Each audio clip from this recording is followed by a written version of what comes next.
مفيش كلمتين كده؟ لا مفيش.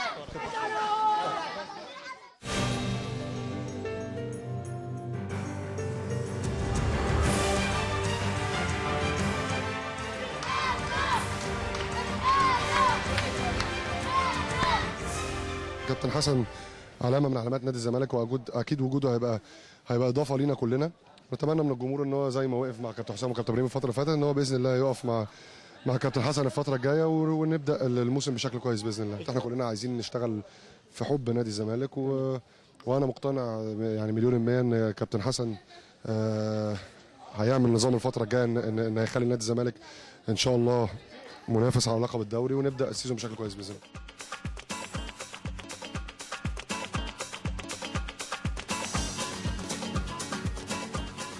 حسن يعني اضافه لاي فريق في العالم، فما بالك وجوده في مصر. ولاعيب بطل، ومتعود على اللعب على البطولات، وروح البطوله مولوده جواه من وهو يعني حتى موجود في النادي الاسماعيلي من وهو صغير، وعنده على المستوى الدولي طبعا.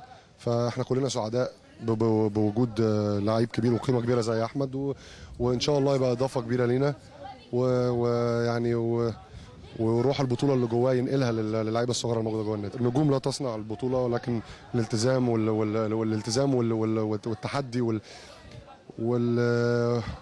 والبدايه الصحيحه هي اللي بتصنع البطوله. فان شاء الله احنا مركزين كويس جدا باذن الله ان احنا نقدر نبتدي كويس.